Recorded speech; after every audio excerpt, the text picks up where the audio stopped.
Hello बच्चों, मैं आशीष झारिया स्वागत करता हूं आपका आपके अपने यूट्यूब चैनल स्टडी विथ एजे में।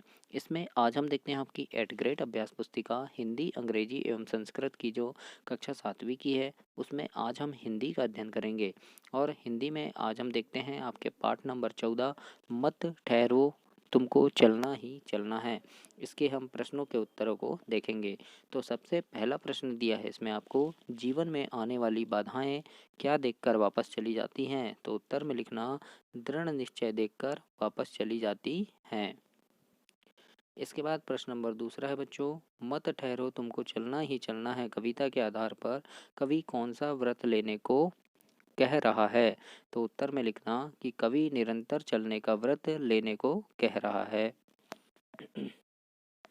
प्रश्न नंबर तीसरा है बच्चों, पथ के कांटे किस बात का प्रतीक है? कविता के आधार पर बताइए। तो उत्तर में लिखना, पथ के कांटे बाधाओं के प्रतीक हैं।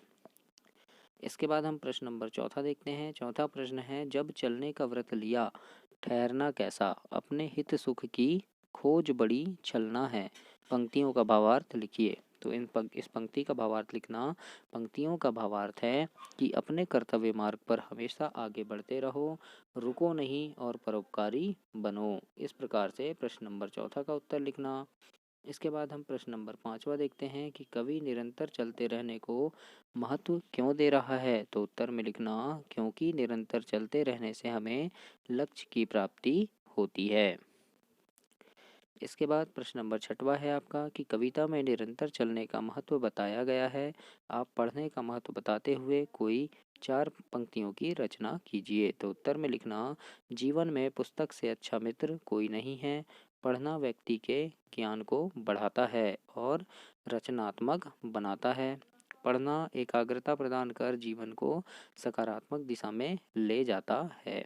इस प्रकार से प्रश्न नंबर 6 का उत्तर लिखेंगे बच्चों। अब आगे देखते हैं प्रश्न नंबर 7वां। और 7वां प्रश्न दिया है आपका, जीवन में अनुशासन के महत्व को बताते हुए 8 से 10 पंक्तियां लिखिए। तो उत्तर में लिखेंगे हम, अनुशासन अर्थात स्वयं पर शासन। अनुशासन हमारे गुणों और व्यवहार को अच्छा बनाता है। यह हमारे बेहतर चरित्र का निर्माण करता है। और उसके आगे लिखना, अनुशासन सही और गलत की पहचान कराता है। अनुशासन हमें समय का पाबंद बनाता है।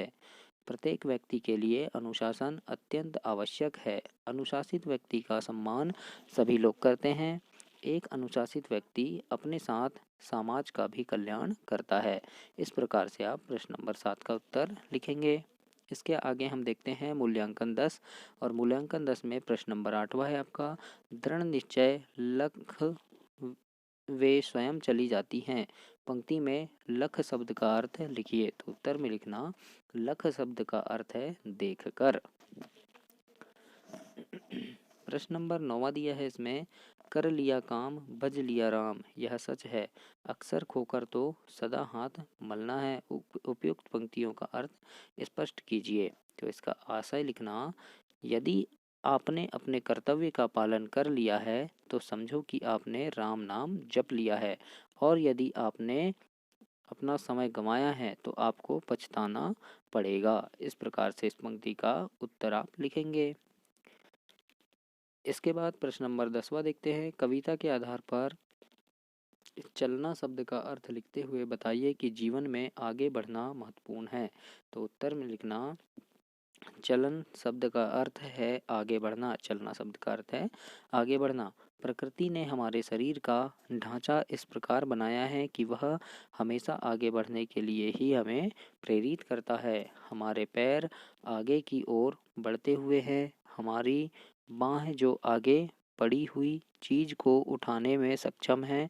तो जीवन का जो यह ढांचा प्रकृति ने हमें दिया है या उस परम शक्ति ईश्वर ने हमें दिया है, उसमें आगे बढ़ने का भेद छुपा हुआ है। इस प्रकार से इसका उत्तर आप लिखेंगे।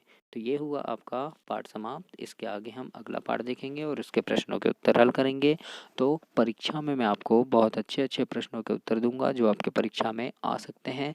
उन प्रश्नों को आपको करवाऊंगा। तो चैनल को ज़रूर से सब्सक्राइब करें ताकि आपको वे प्रश्न मिल सकें।